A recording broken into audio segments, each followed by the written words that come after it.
Parece que o lado iraniano basicamente está dizendo: a gente não tem pressa. Eles vão deixar o tempo passar para ver se conseguem aumentar a pressão sobre os Estados Unidos. Mas do lado americano, há um senso de urgência.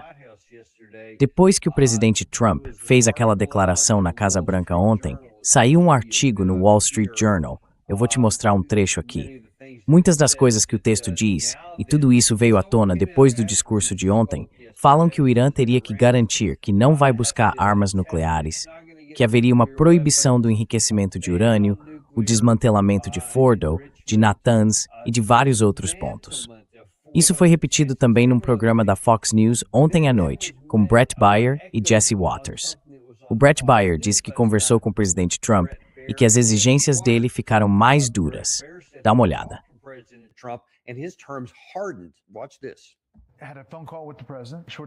Conversei há pouco com o presidente por telefone e ele está otimista em relação a esse acordo, esse memorando de entendimento. Acredita que isso vai abrir caminho para novas coisas. Diria que ele está cautelosamente otimista. Mas eu perguntei qual seria o prazo e ele estima cerca de 1 semana para concluir tudo.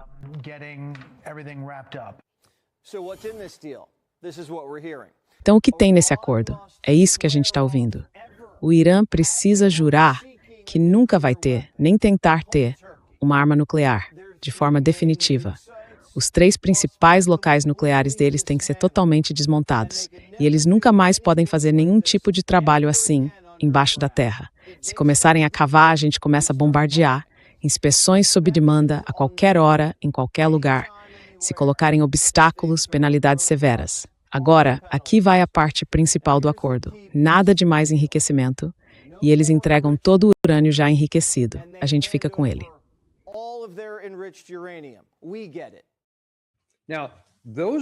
Isso aí é uma rendição completa. Quer dizer, você teria que abrir mão de tudo e não ganharia absolutamente nada, além de algo como: vamos reabrir o Estreito de Hormuz e vocês podem voltar a exportar. Existe algum cenário em que o Irã aceitaria qualquer versão disso? Eu nunca assisto a Fox News, mas quando vejo esse tipo de coisa, acho incrível que alguém realmente assista. E quando dizem que é o canal de notícias mais assistido dos Estados Unidos, olha, eu simplesmente não consigo entender como alguém pode achar isso útil. Primeiro, como a gente sabe, o Irã nunca esteve buscando armas nucleares. O Joe Kent, aquele cara da Fox News, fala sobre os locais de armas do Irã. E eles ficam repetindo isso como se fosse óbvio que o Irã tem armas nucleares. Eles sabem que estão mentindo, mas dizem mesmo assim, porque é propaganda. É assim que funciona. Você continua falando dos locais de armas nucleares, locais de armas, e de repente vira uma verdade. E, aliás, todos esses locais já foram destruídos.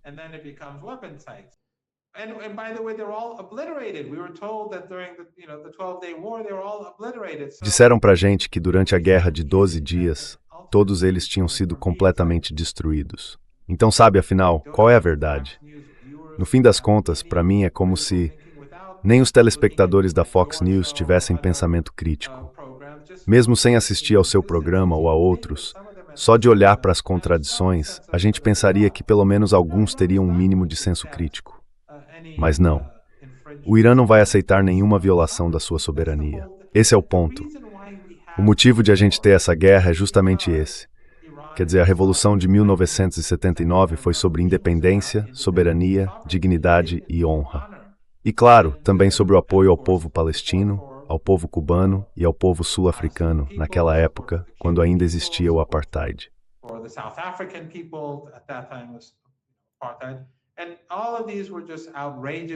E todas essas eram posições absurdas que o Irã estava tomando, especialmente a questão palestina, que para eles é mais importante do que qualquer outra coisa. Mas esse é de fato o pecado do Irã. Tudo gira em torno do povo palestino e da independência do país. Só que não, o Irã não vai aceitar qualquer coisa. O Irã está disposto a fazer um acordo, mas a gente viu o plano de 10 pontos do Irã que o Trump aceitou como base. Nada disso foi adiante. Então, o Irã vai ter um programa nuclear. Sim, o Irã diz que não vai ter armas nucleares. E tudo bem, ter um acordo em que eles queiram um mecanismo para que a Agência Internacional de Energia Atômica possa visitar todos os locais. A gente teve isso por muitos anos. Foi o Trump que rasgou esse acordo. E, na verdade, nem era um acordo particularmente bom para o Irã.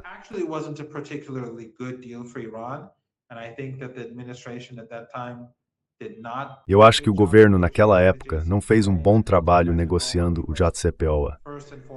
E acredito que o presidente Rouhani foi o principal responsável, porque ele pressionava o Ministério das Relações Exteriores para fechar um acordo rápido. Então o ministério acabou sendo forçado a ceder demais. E isso permitiu que o Obama enganasse o Irã, porque o Irã cumpriu os compromissos e o Obama não. Por isso o acordo era profundamente falho. O Irã nunca vai permitir que esse acordo seja retomado. Ele teria que ser aprovado novamente. Mas o Irã está disposto a ter um acordo em que seus direitos sejam preservados e que ao mesmo tempo fique claro para todo mundo que é um programa pacífico. Fora isso, bem, Ryan, tem outra coisa que eu quero te perguntar.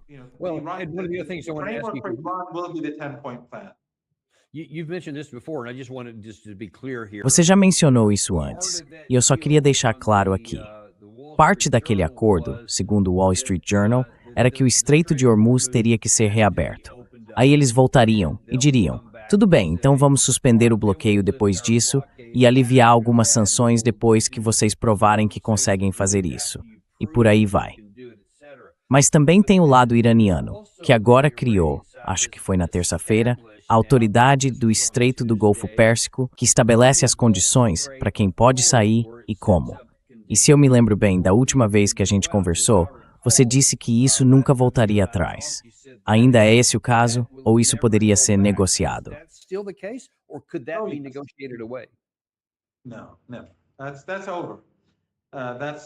Não, nunca. Isso acabou. Está encerrado, Irã.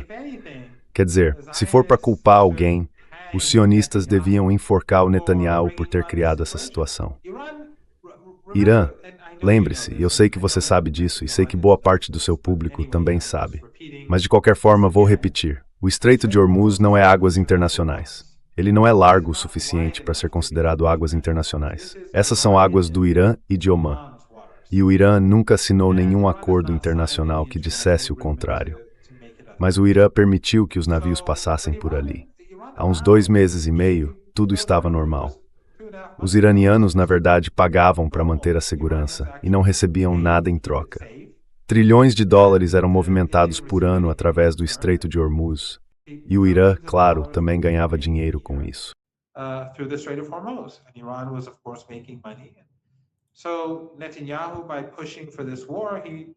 Então Netanyahu, ao insistir nessa guerra, mudou isso de forma permanente.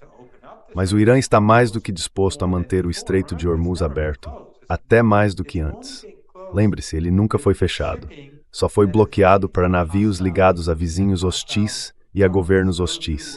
Aqueles que estavam com o que eu chamaria de coalizão israelense e americana, a chamada coalizão Epstein. Então, quando os sauditas abriram o espaço aéreo e permitiram que suas bases fossem usadas para realizar ataques contra o Irã, porque em sã consciência o Irã deixaria o petróleo saudita passar pelo Estreito de Hormuz? Quer dizer, se fizessem isso, a gente iria lá e derrubaria o governo. Ou o Catar, depois de tudo que fez, agora mesmo há um número enorme de aviões americanos no Catar, nos Emirados e na Arábia Saudita.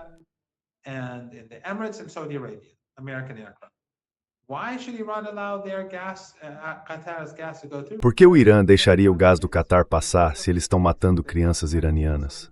Se já mataram tantas crianças, ou ajudaram os americanos a matar tantas crianças, e os israelenses também mataram tantas crianças. Então esses 5 países, se quiserem exportar seu petróleo, seu gás e seus produtos petroquímicos, o Irã diz que há 2 condições: levantar o bloqueio contra os portos iranianos e parar de matar crianças no Líbano e em Gaza. Só isso. Mas isso é inaceitável para Trump, e por isso o impasse continua. Se Trump acha que vai conseguir forçar o Irã a abrir mão de Gaza ou do Líbano, ou abrir mão do uso de seus portos, então só nos resta esperar o colapso da economia global. Eu acho que isso vai ser inevitável. Acho que isso vai tornar inevitável uma depressão econômica mundial.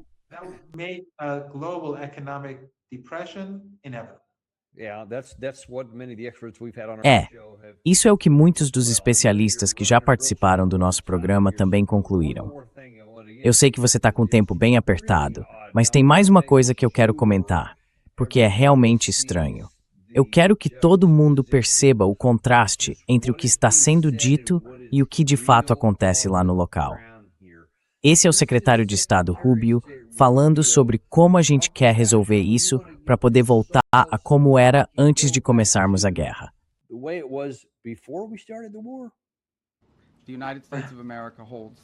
Os Estados Unidos têm todas as cartas na mão.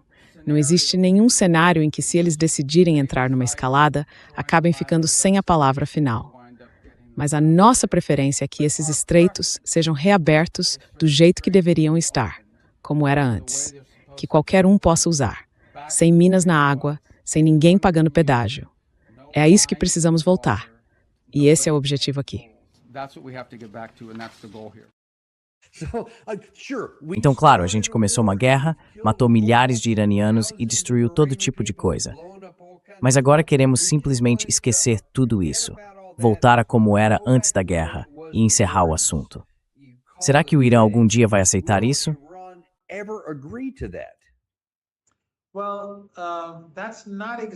Bom, não é exatamente isso que ele está dizendo.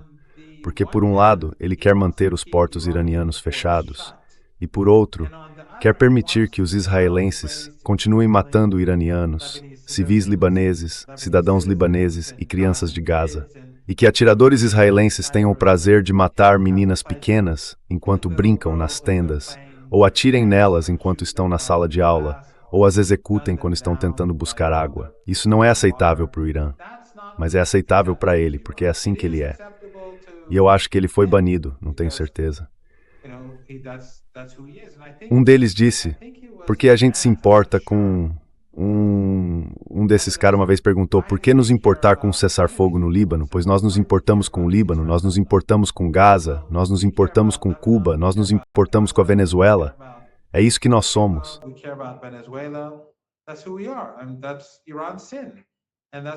Esse é o pecado do Irã. E é por isso que o Irã vem sendo demonizado há 47 anos. Durante todo esse tempo, contaram ao mundo que o Irã é o lado do mal nessa história. Por 47 anos, a maioria das pessoas no Ocidente acreditou nisso.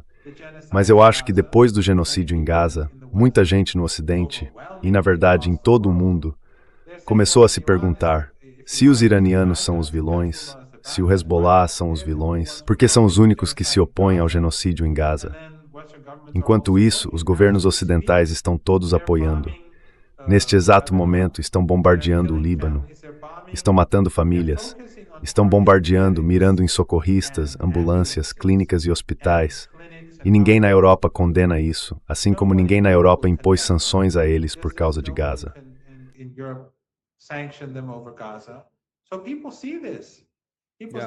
Então as pessoas veem isso, dizem, bom, ok, os iranianos são sinistros, somos maus, temos chifres, ou seja lá o que dizem que a gente tem. Mas eles estão dizendo não ao genocídio, enquanto nós estamos dizendo sim ao genocídio. Quero dizer, essas pessoas, o Ocidente, o chamado Ocidente coletivo. E aí as pessoas já não acreditam mais na propaganda. Mas para o Irã, no fim das contas, o que ele diz é inaceitável. E ele também está sendo desonesto aqui. O Irã não começou a guerra, e o Irã nunca foi quem escalou o conflito. Toda vez que os Estados Unidos e o regime israelense aumentaram a tensão, os iranianos responderam. Você deve lembrar, quando atacaram o campo de gás South Pars do Irã, o Irã respondeu atingindo o Catar. E aí o Trump publicou uma mensagem no Truth Social dizendo, eu não sabia e o Netanyahu não vai fazer isso de novo. Essa foi a resposta do Irã.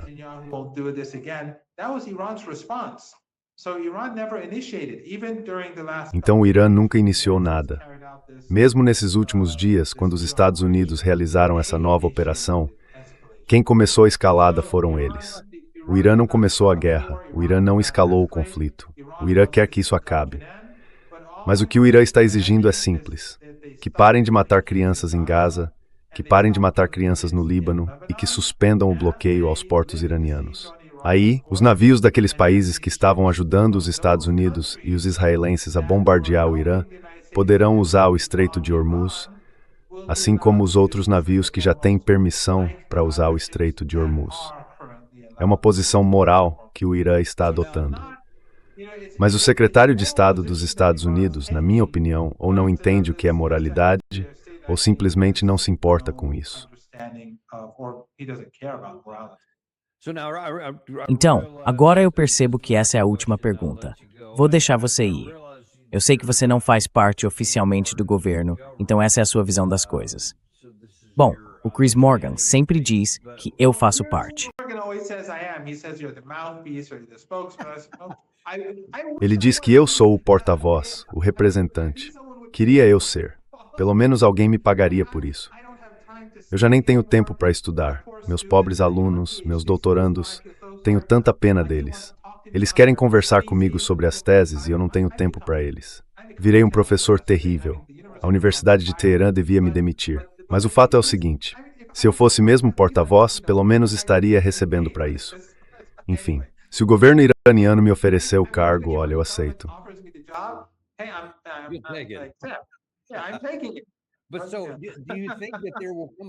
Mas então você acha que vai chegar um momento em que, pelo que eu entendi, se eu puder resumir tudo o que você disse, o Irã aceitaria um acordo negociado desde que a guerra no Líbano chegue ao fim, a guerra em Gaza também acabe, o bloqueio seja suspenso e eles mantenham o controle do Estreito de Hormuz com a autoridade do Estreito do Golfo Pérsico.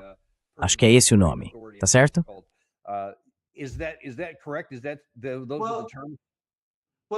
Olha, o cessar-fogo não é sobre isso.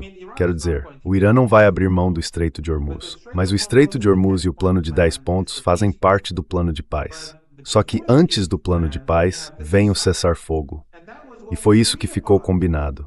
Nós estávamos lá, você deve lembrar melhor do que eu, que o cessar-fogo deveria ser implementado.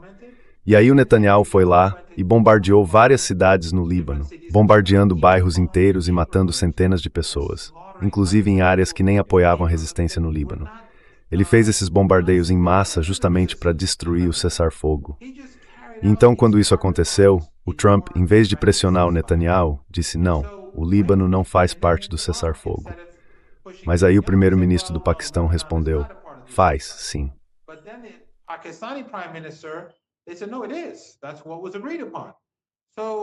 Foi isso que foi acordado. Então, o que foi combinado no cessar-fogo precisa ser colocado em prática. E isso é o cessar-fogo. É o fim dos combates em toda a região. O que a gente imaginaria que o Trump gostaria disso, já que ele supostamente impôs um cessar-fogo em Gaza, que na verdade não existe. Os israelenses todos os dias estão matando vários palestinos, inclusive muitas crianças. E no Líbano também não há cessar-fogo. Eles estão atacando socorristas, hospitais, ambulâncias e tudo mais. Então seria de se esperar que isso fosse aceitável. E claro, se o bloqueio aos portos iranianos também for suspenso, os navios vão poder passar. Mesmo que o Irã tenha queixas sérias, esses países estão envolvidos na morte de crianças iranianas, o Irã vai permitir que os navios passem.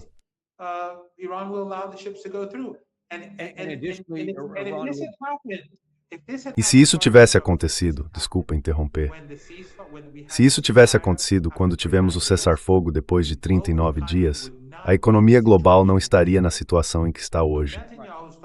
Então o Netanyahu começou a guerra de 39 dias, criou uma catástrofe, e o Trump, e depois que os combates terminaram, poderia ter havido um cessar-fogo. E pelo menos teríamos tido um alívio na crise econômica, com o aumento do transporte marítimo pelo Golfo Pérsico. O Netanyahu impediu isso com seus bombardeios em massa, e depois o Trump impôs esse bloqueio, que é um ato de guerra. Aí o Irã disse, tá bom, então os navios desses 5 países não podem passar. Ou seja, eles estão piorando a crise econômica global literalmente a cada hora, a cada minuto. Certo. E eu assisto, aliás, e estou sempre te interrompendo, eu assisto aquele seu programa em que você trouxe aquele especialista em energia, e acho que todo mundo devia ver. Foi, uns 5 ou 6 dias atrás. Aprendi muito com ele. Ele falou de um jeito que eu consegui entender, e isso diz muita coisa.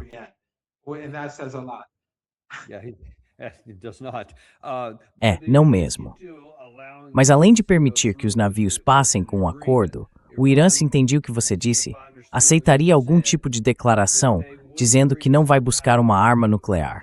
Eles permitiriam inspeções e tudo mais. Então não é que eles não vão ceder nada, mas que vão ter que conseguir essas outras coisas em troca. Certo. E aí vem a última pergunta. O governo iraniano vai chegar a ser tão explícito assim em algum momento, dizendo, aqui estão os nossos termos agora.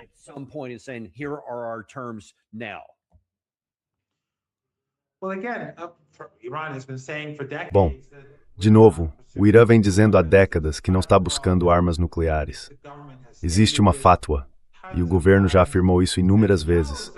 O Netanyahu é o cara que vem dizendo há uns 33 anos que o Irã está a 1 ano de conseguir armas nucleares. Há 33 anos, ele repete que o Irã está a 1 ano de distância. A questão nunca foi sobre armas nucleares. Como o Joe Kent também aponta, não se trata de armas nucleares, nem de terrorismo, nem de nada disso. O que está em jogo é a independência do Irã e a oposição do Irã ao etnossupremacismo que o Ocidente apoia e à opressão do Bristino. E, claro, também dos cubanos e de outros povos.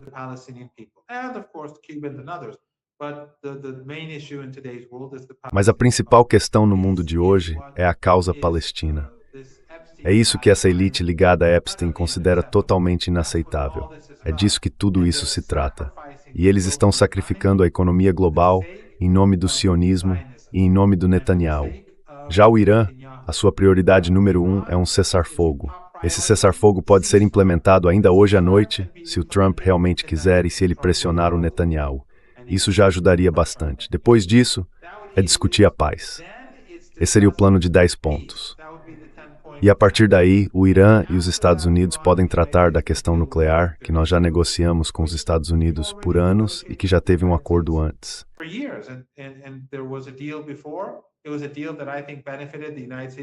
Foi um acordo que, na minha opinião, beneficiou mais os Estados Unidos do que o Irã. Acho que no futuro, se houver outro acordo, o Irã não vai aceitar aqueles termos. Mas, de qualquer forma, esse é o caminho que os Estados Unidos precisam seguir. Agora, se eu fosse israelense, se eu fosse sionista, Deus me livre.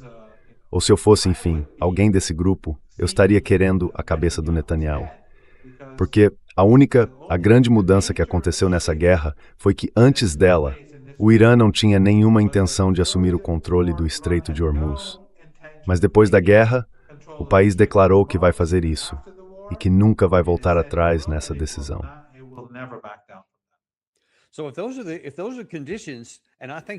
Então, se essas são as condições, e eu penso em tudo isso, talvez a parte mais difícil seja, quando você fala em cessar-fogo, quer dizer cessar-fogo no Líbano e em Gaza, certo? É disso que você está falando principalmente? Certo. E também o fim do bloqueio dos portos pelos Estados Unidos. Certo, certo. Se for esse o caso, não consigo imaginar Israel concordando com isso tão cedo. Então essa situação pode continuar travada por muito tempo. É assim que você vê? Olha, se os Estados Unidos realmente pressionarem Israel, eles podem forçar isso, sim, não há dúvida nenhuma sobre isso. E se isso acontecer, vocês vão manter o bloqueio? Sim, sim. O Irã não vai abandonar Gaza, nem o Líbano.